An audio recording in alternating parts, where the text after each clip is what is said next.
What's up, Auntie babies? What's up, Auntie babies? Y'all, what you say? What you say? It's Auntie Nene, Auntie Nene. Y'all, I'm here to chop it up with you. Chop it up with you.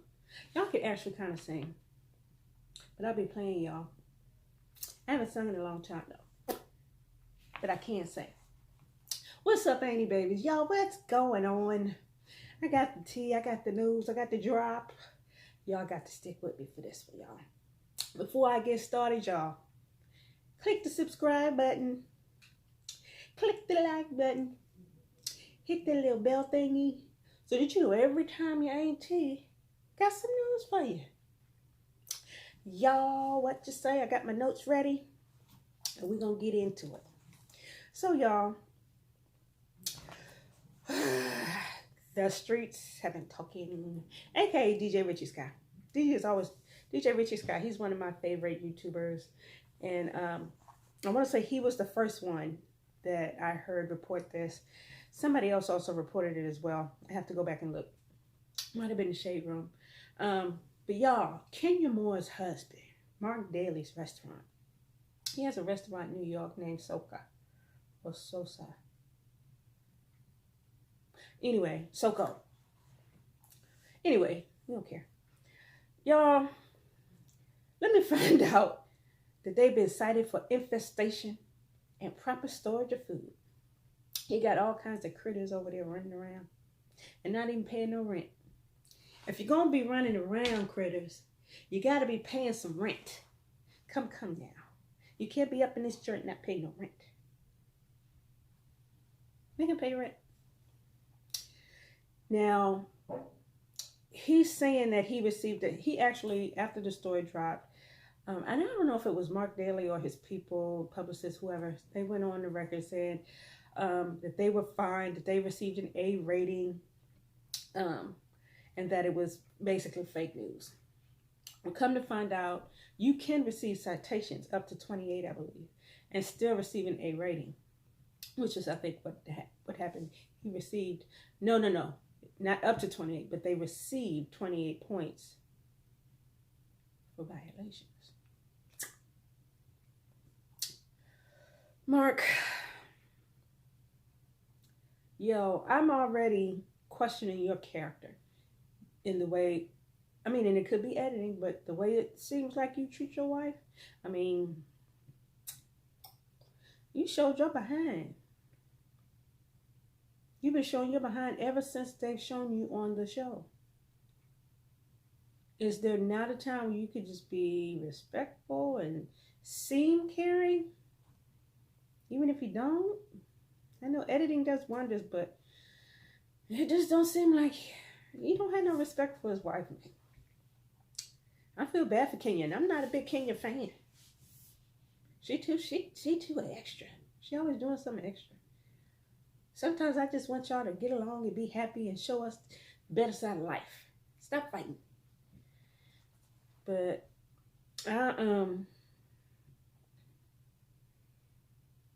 if you can't express your opinion about anything to someone for fear of they're going to start a fight or they're going to turn away from me, that's not healthy. It's not healthy communication. Everyone should be able to express themselves accordingly and be respectful. I should be able to say what I need to say, and I'm not trying to, blow you out the water. Ain't got to be ugly. But it seems like he been ugly. I don't know, y'all. And then this is what we're seeing on the show now as it's airing. I heard a report that they've been reconciling. And then the next thing I hear, they head for the divorce. Child. Moving right along. So in the same vein in these housewives, y'all, did y'all see Nene Leakes on the Breakfast Club? I love Nene Leakes. When she can just, not necessarily interacting with the housewives, but she's doing other outside things and can express herself, and I don't know. and I love the Breakfast Club anyway, so she's always giving good interviews with them. She did an interview, and there was a point in the interview where Charlemagne asked he asked Nene, because he was commenting on her rebuilt relationship with Wendy Williams. Y'all know that her and Wendy are real close again now. And so he brought up the fact that she was supposed to had been getting a TV show, and that Wendy Williams and her husband blocked this TV show. And so he asked, did Wendy do it, or did her husband do it? And so Nene pretty much said she wasn't sure if it was Wendy and her husband or just her husband. She believed it was just her husband because he was shady towards her anyway. But I mean, and she stated she understood, you know, that the network decided to choose Wendy over her or what have you, or not to put Nene on the same network, being that Wendy's the bigger star. She has a bigger audience. And this would be a brand new avenue for her, brand new lane. But she doesn't seem like she says she's gotten over it, so she's not holding this over anybody. I don't even think, she made it seem like she's not even thinking about it, so she's moved on to bigger and better things, which is a great thing. God closes the door only because he's got a window open for you. Facts. So then Charlemagne asks an interesting question. He says, well, you were able to forgive Wendy. Why can't you forgive Cynthia? And Nene explains that, you know, me and Cynthia were closer than Wendy and I. She says we were more like sisters. And so that betrayal is just harder to get over. I think there'll still be room down the line for these two. I think the issue is, and this is just my opinion, this is what I think the rift really comes because Cynthia saw herself falling into the shadow of Nene Leakes and wanted to be able to establish herself as a, you know, powerhouse in the franchise. I mean, beginning from the friendship contract, y'all remember that? It just seemed like she was always tagging along with Nene and kind of played second fiddle to whatever Nene was doing. And so eventually he saw Cynthia starting to do her own, get her own little shine, and she wanted to make it seem like, well, I'm big bad Cynthia. I don't have to be up under big bad Nene. I think that's where the issue lies. But, you know, that's just my opinion. Moving right along. So, y'all, one of my favorite groups, Public Enemy, they having issues. So, Chuck D made an announcement. I don't know if it was just Chuck D or if it was the group. I have to go back and look. It may have just been Chuck D, but I think it was the group because I remember seeing a document where they all signed. I want to say it was the statement that they all signed. So basically, they're saying that Flavor Flav is no longer a part of Public Enemy. How do you have Public Enemy without Flavor Flav? I just want to know. So the rumor was that Chuck D agreed, or it could have been just the group. I don't know if it was Chuck D or the group or everybody. They agreed to perform a song promoting Bernie Sanders' campaign rally or something or other. Something for Bernie Sanders. And I want to say the song was Fight the Power. They agreed to sing the song. Flavor Flav was like, well, I don't necessarily support this candidate, so I'm not doing it. I don't want to do it.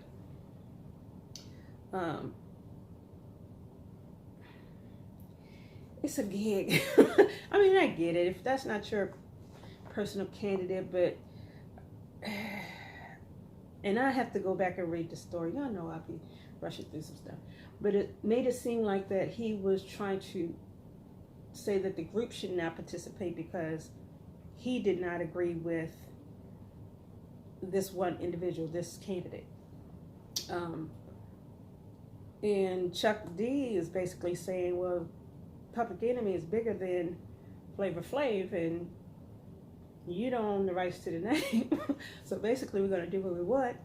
And Flavor Flav made a statement saying that, you know, basically that Public Enemy is bigger than Chuck D.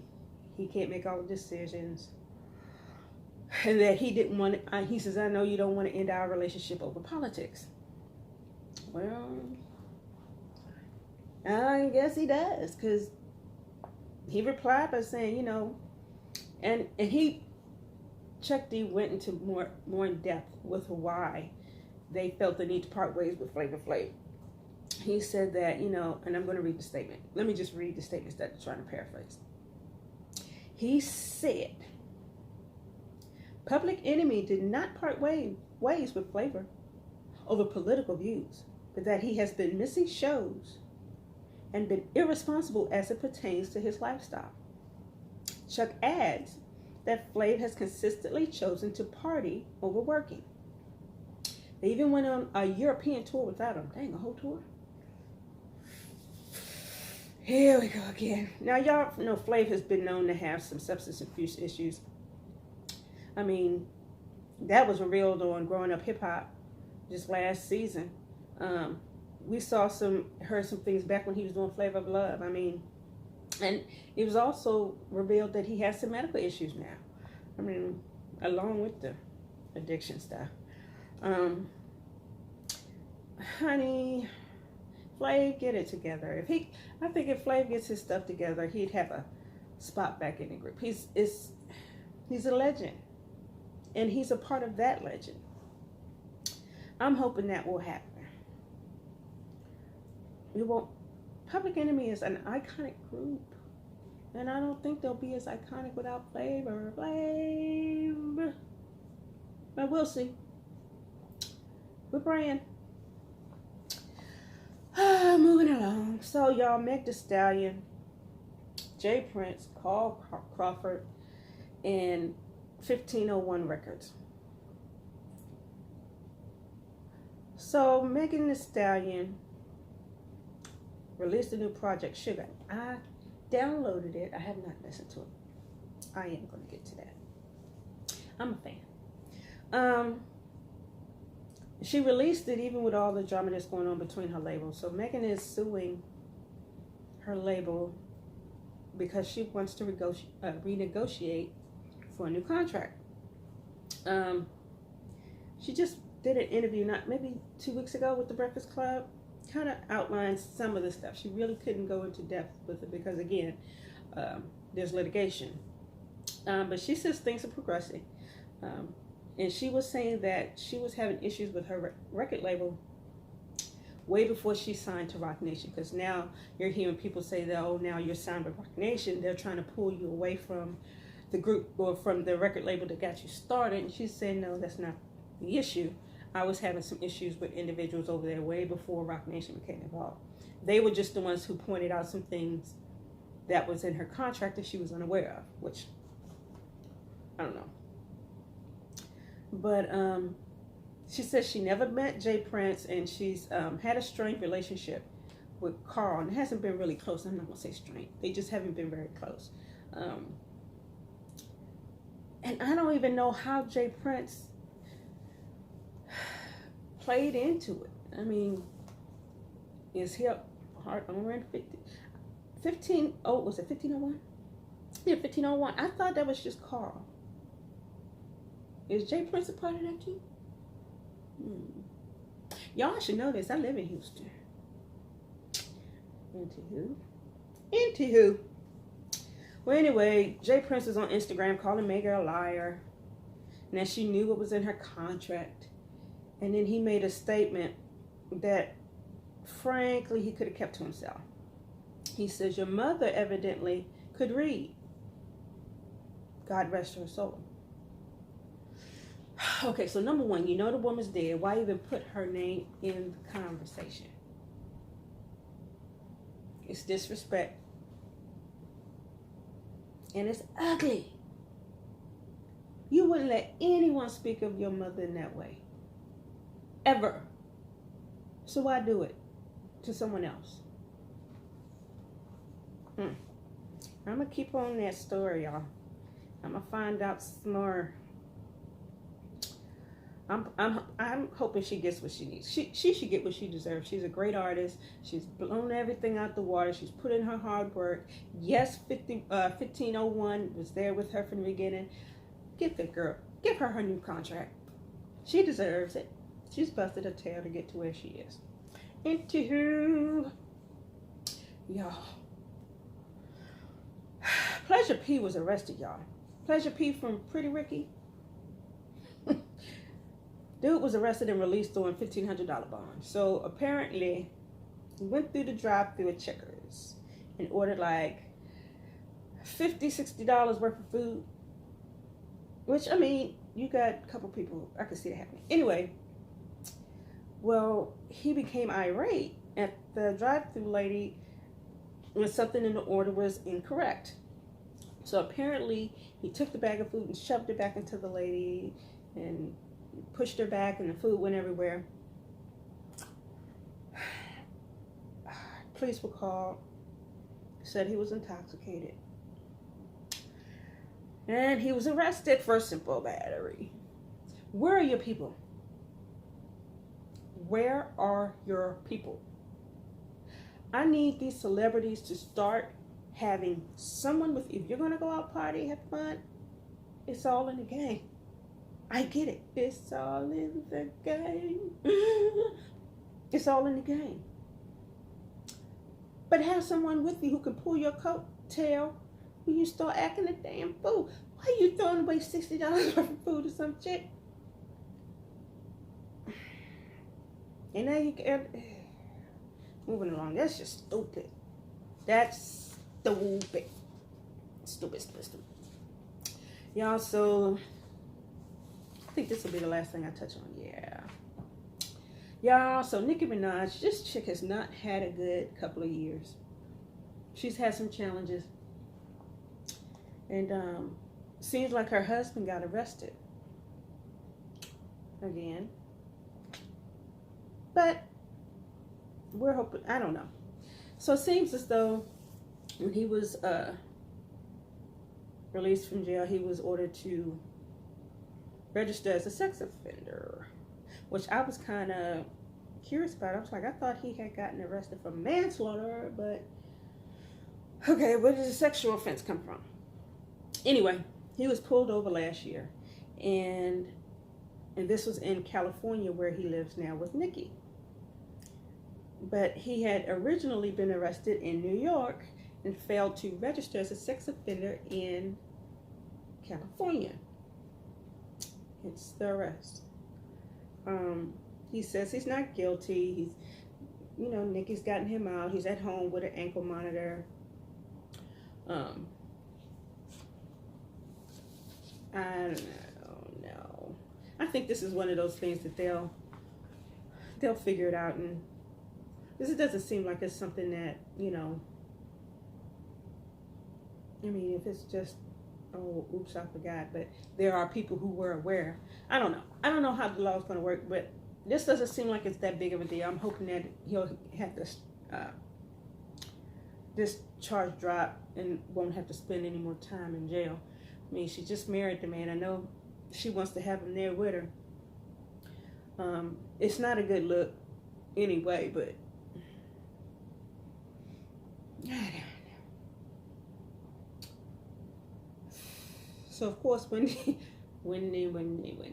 has some thoughts about this. Of course she does. Wendy always got something to say. But I'm not going to get into that, because I think I'm done for the night. Y'all. Your auntie's done. Didn't we have fun today? I do believe we did. As I said before, click subscribe, y'all. Click the like button. Click that bell so y'all can continue to get great content from your auntie, Nene, on a regular basis. Thank you for stopping through, honey. You know what auntie say, baby. I love you. Auntie loves Porsha. But I ain't your mama. Peace out, everybody. Love you.